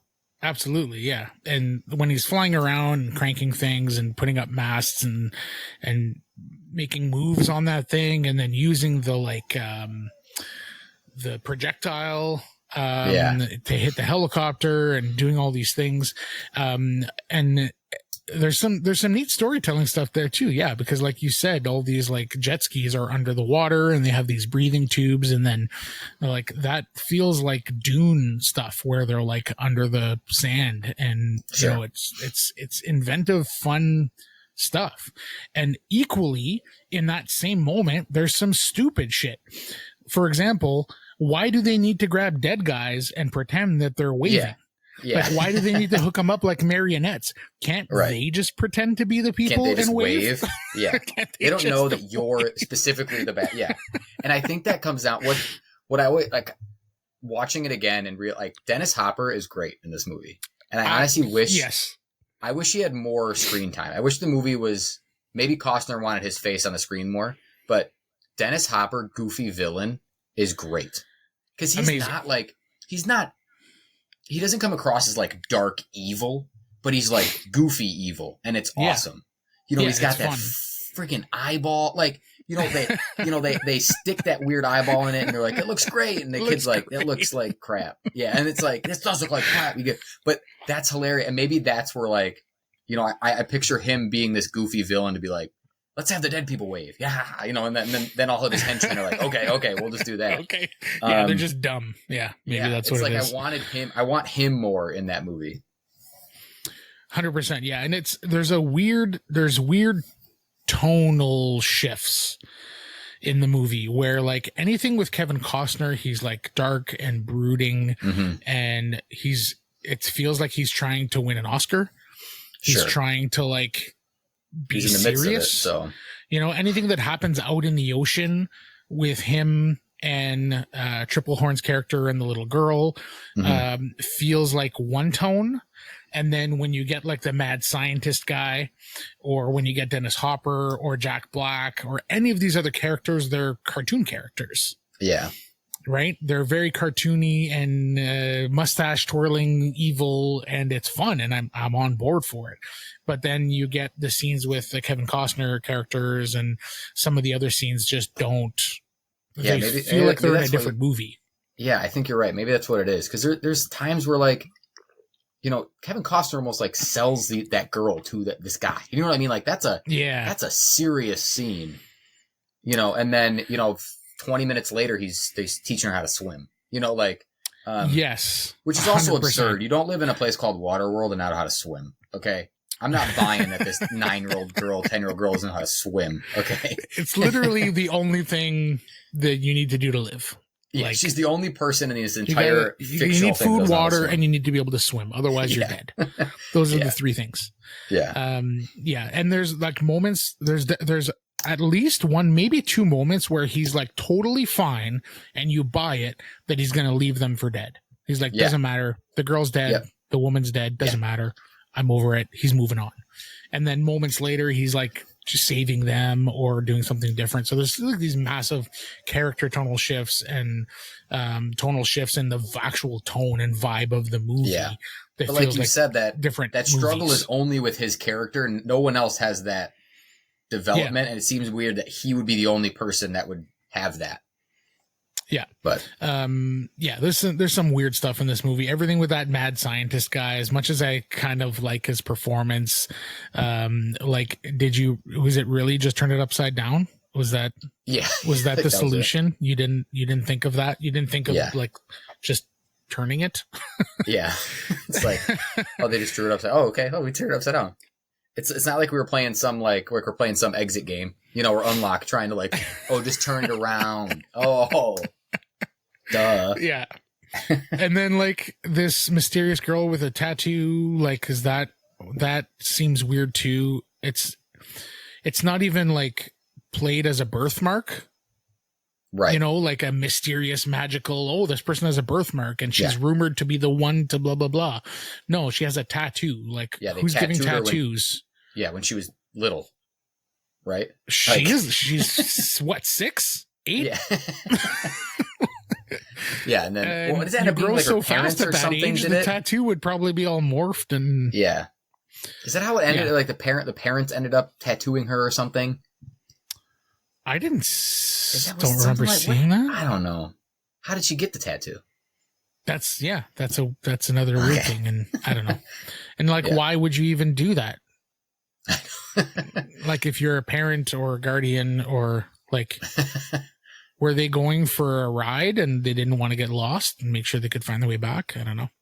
Yeah. Why couldn't it just be a birthmark, something? But I think if I had to pick one thing, like the production design is the thing that really carries this whole thing for me.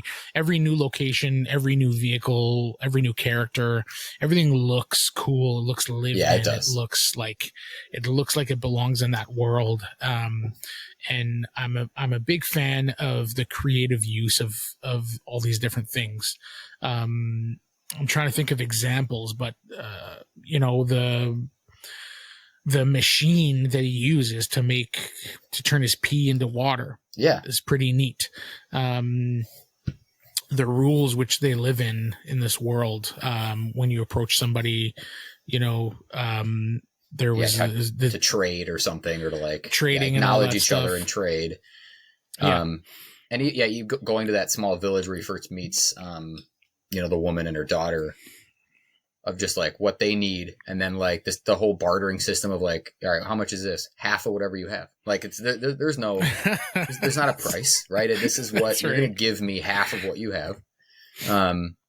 It seems legit, right? It seems real. It doesn't seem, there's not, again, yes, he has gills and stuff too, but it's not like they've created like a fish world person, like a fish world universe that they're walking around in, or he's some colony of fish people, right? It still feels somewhat grounded. Yeah, it does. Yeah, and if we're like 300 years into the future, you could potentially believe that, people would start getting gills. Maybe, I don't know. Like it's somewhat plausible for a movie, right? Like I'll buy that. I'm totally fine with that. Yeah. Famously, but there was another situation where they had to edit the gills for a specific shot, because when they were previewing it for audiences before releasing it, everybody started laughing, and apparently it looked like a vagina. Oh, nice. The gills in his ear. That's great. Like, oh, well, we're going to have to change that. Yeah. So they ended up going to another close up that they had of the ear that didn't look like a vagina, and they used that shot and manipulated it to make it look like, let's not have vagina ears. Let's not. Maybe that can be the whole, like, he has a vagina on his neck, and they just make that the entire movie. Yeah, I'd watch that. And then another thing that I thought was sort of strange is, like, if he literally has the ability to go and get sand at any point, because he knew exactly where that city was, the underwater city. First underwater city, there's the connection. There you go, boom, there it is. It's funny because when we chose this pairing, I had no recollection of that underwater city. I knew that's where I remember him getting the dirt. That was one of the things that I kind of remember from, like, because I thought a similar thing. I'm like, he should just get all the dirt, and he would be like the richest Waterworld thing. Yeah, because he did the dirt trading thing early in the movie, and then later on, which again I had not remembered, goes and gets more dirt, and I'm thinking, why doesn't he just do that over and over again? Guy. He could be the dirt guy, and then he would have everything that he could possibly need if he can. Yeah.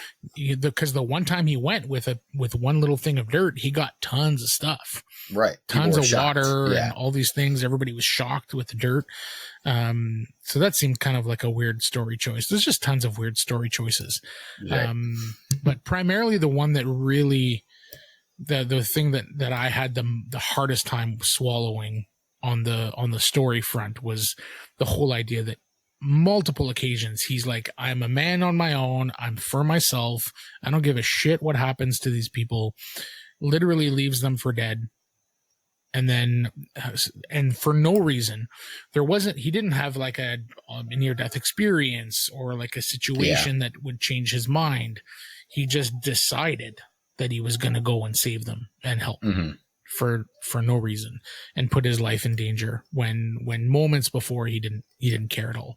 That was probably the one big story beat that I really rolled my eyes and I thought, okay, really got to suspend some disbelief here if I'm going to enjoy this ride. Sure. Which ultimately, I will say, I did. I had fun with it, and I think if you can set aside some fairly bad characters and bad story, bad story beats and character decisions, there's some fun to be had here. There's definitely some Mad Max Fury Road chases and scenes and action sequences. I think all of that stuff worked really well. Anytime that story wasn't being told, that it was just fun actions or scenes or I was having a good time, and there was some neat stuff there for sure. Yeah, and I think as I get a little like just older, sometimes I just watch stuff for just fun. Like it's just entertainment. Like I don't want to critique things all the time. It's just exhausting to over critique them. And this movie, I think like it fell into a time like 95 movies they were awesome, right? Like, like this was, I don't necessarily want to call it the golden age of movies, but it's damn close. Like people were hitting home runs from 1990 through the late 90s. Like people were hitting home runs and box offices were huge and people were going to the movies. And then this just didn't hit, and then it's gonna hold that reputation forever. Yeah, definitely. The reputation definitely took over in this case, and I don't think it's necessarily warranted. Maybe in that moment when the movie came out, it was a bigger deal. But as far as I'm concerned, if you go and mention Waterworld to Joe Blow on the street, he's probably going to tell you, "Oh yeah, that famous flop," And ultimately, if you release that movie today, today is is maybe not a great example because the post-COVID, the film industry is struggling and theaters, the box office, theater, all that stuff. But if you had released this movie before the pandemic, just before the pandemic, right, quote unquote today, and not in 1995, it would probably do fine. It would probably do fine at the box office if it was free of all the drama. And ultimately, you know what? I'll argue that movie did come out a bunch of times in the last 15 years in the form of Fast and Furious movies. Dumb movies with dumb characters making dumb decisions that makes no sense. But because there's great action and it's well directed, the masses come out for it because they like Vin Diesel talking about family. I don't know. You could have even swung it, and we're in a time now where people will seek out to watch these B movies, to watch Sharknado and to watch these things. You could have swung that movie in that direction too and been like, here's what I got. I got this silly, goofy movie where, a Kevin Costner character is just going to fly around and run into these raiders. Like, it could have went B movie route too, in a more modern time, and probably done just as well on, Netflix or something, right? 100%. Yeah, for sure. Okay, so I'm going to get your rating real quick, and then we're going to play a quick game and wrap things up. So for Jason gave it a 2.5 out of 10, or sorry, out of 5. We do like the Letterboxd 5 stars thing. Yeah. So Jason gave it a 2.5 stars on Letterboxd. I have it as a 3. I think I had a little bit more fun with it. I think Jason maybe had a little bit more hard time swallowing some of the bad aspects of the movie. And there are just as many, if not bad aspects of the film as there are good and interesting things. But I'm totally fine just going along for the ride and having fun watching Dennis Hopper and Jack Black be these crazy villains. And then with them. Ultimately the production value is what pulled it up out of the toilet for me, is just like the boats, the sets, the inventiveness of how they use these things, the balloon, the hot air balloon, all these different things I think were really well made, and I had a lot of fun checking that stuff out. Jeff, what was your final thoughts on? I think I'll go with I'm going to go with Jason and go with a 2.5. Although I do think I probably liked it better than him.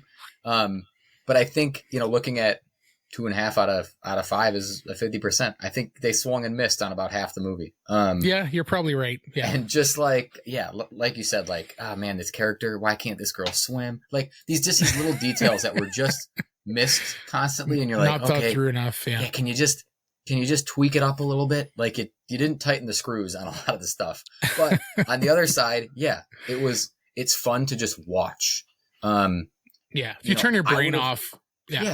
I would have loved to see this movie in like an IMAX, right? Like the lush blue ocean and just like the sound. It would have been cool to see in that experience. Mm-hmm. Because again, I think back to when I watched it at 10 years old, and I'm like, look at these things. Look how cool everything is. This guy's got one eyeball and he's got one sticking out. You know, like this is fun. So like at the core, it is just like it's a goofy, fun movie to watch. But it has some problems. And reading through some of the production breakdown notes were just hilarious. Yeah. So yeah, I'm gonna stick with a 2.5. Yeah, it's weird that a film can be so meta too, because when I watched this, I had gone through all my research already, right, for my recent watch. So watching the movie post knowing all this stuff about the production added a layer of fun to it. Yeah, I bet for it would. me. Yeah. So there's this like weird meta thing where I'm thinking about the filmmaking and the craziness that happened. Yeah. You're like, oh, that's when that happened. Or, oh, there's that scene. There's that set. Yeah. A little bit of added fun to it. And I don't know if it's fair or not to like, you know, add that to the. No, it does. It's your rating. When, yeah. You have fun with it however you want. Right. And exactly. I think it's the same thing with board gaming. We talked about different genres and what you like and don't like. It all plays into it. All right, we're gonna play a quick game, Jeff. All right. And it's gonna be called. I'm making this title up as we go here. I like it. But Waterworld or not Waterworld? Oh shit! Okay. So these are quotes from water movies. Okay. Some of which are taken from Waterworld and some of which are not. Water movies. Okay, got it. Okay, so here's the quote. In the end, water always wins. Ooh. Waterworld or not Waterworld? I think that's from Waterworld. Okay, it is not from Waterworld. It is from The Day After Tomorrow. Roland Emmerich movie from 2004. All right. Okay, here's another one. Quote, the ocean is full of secrets, some better left undiscovered. Ooh, that seems like mysterious. This ocean is full of secrets. Some left undiscovered. Some better left undiscovered. Is that like right when he maybe is going down into the something? Well, that's the fun thing is you could I know, fit probably all these quotes into yeah, this movie if you wanted to. Yeah. I'm gonna get all of these wrong. I'm gonna say this is not from Waterworld. Correct. This is from The Abyss, James Cameron, 1989. Yeah. Okay. You and your freak of a child are going to die out here. There's nothing left. That's gotta be from Waterworld. That is from Waterworld. Okay. You freak of a child. You have to fight for your place in this world. Ooh. That seems... Man, that could be in anything. That could be in Mad Max. That could be... I'm going to say this is a Waterworld quote.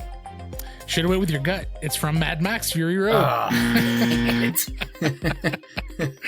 Blew that one. Okay, here's another one. Don't just stand there. Kill something. Oh, that's got to be a Dennis Hopper quote. That's from Waterworld. That is a Dennis Hopper quote. Yeah. See, that's the movie. Dennis Hopper's the movie. Yes, he is the movie. if this movie was like 20% more Dennis Hopper and 20% less Kevin Costner, this thing would be a masterpiece. Okay, quote. When you're out here, you're on your own. No one's coming to save you. That could be from anything too. Pick a disaster movie. That could be from that, a scary movie company made that disaster movie. It could be from that. When you're out here, maybe Kevin Costner said it. Maybe that was his deep monologue. When you're out here, you're on your own, and no one's coming to save you. No one's coming to save you. Yeah, that's from. Well, we can go yes from Waterworld. Kevin Costner trying to win an Oscar. This is from Gravity, the space movie. Oh, it's in space. Pretty much. Yeah, it works. Yep. Okay, quote, I promised myself I would never come back to this place. Yeah, who would say that in this movie? He didn't go, he wanted to go down. I'm going to say no, not from Waterworld. It is, in fact, from Waterworld. Who says Costner's this? character says it. To go where? I think, Where does he I not think want he's to go? talking about the trading place, the bartering place, maybe. Ugh, maybe that's why he doesn't want all the dirt. Kevin. Okay, it's a piece of paper. It means nothing. It's just a map. That's from Waterworld. It is from Waterworld. Yeah, okay. That one, all right. That one I remember. All right, I got 2 more for you. All right. Quote, he's not like us. He's a mutant. Ooh, they do call him a mutant. That's from, I'm going to go yes, Waterworld. When he's like in the cage. That one is from The Bourne Identity. What?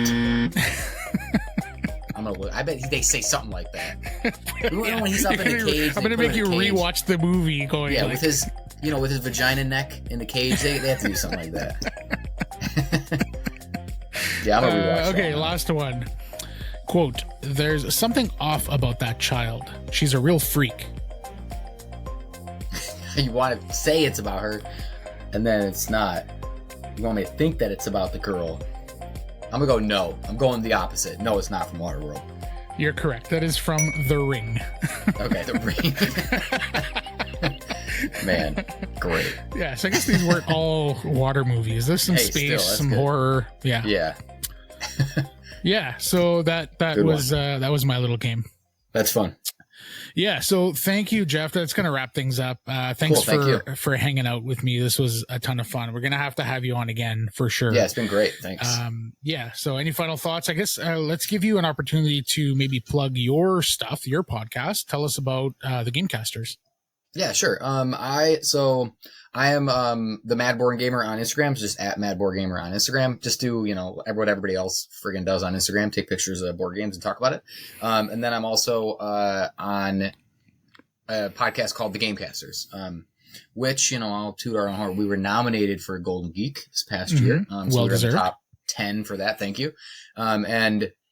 It's a show where myself and one of my best friends, Ryan, and his wife, Natalie, Natalie, you're my friend too, who we kind of are just ourselves for 2.5 to 3 hours, and we talk about anything and everything, and then we review some board games, we play some games, we interact with the community via Instagram and Discord and stuff like that, and it's a show that is not family friendly, which I think it kind of makes us stand out a little bit, because most of the board gaming media is family friendly, and we decide to just kind of be ourselves and, say the F word here and there and make inappropriate jokes and kind of just, again, lean into who we are. There's way more vagina necks on the Gamecasters than on Dice Camera Action. Yes, exactly. Well put. And so if you're listening to this and you're looking for a kind of a goofy podcast that talks about board games, maybe the Gamecasters is what you're looking for. You will know within 30 seconds whether or not it's for you. Let's put it that way. That's everybody said that. Yep, you will know right away from the introduction. It's just like The Boys. You've watched The Boys? Yes. Yeah. Yeah. So you watch like 8 minutes of that show, and you know immediately if that show is for you or not. Gamecasters is the same. Yeah. The Mad Board Gamer on Instagram, a great, an absolute must follow if you're a board game person and you're on Instagram. Thanks.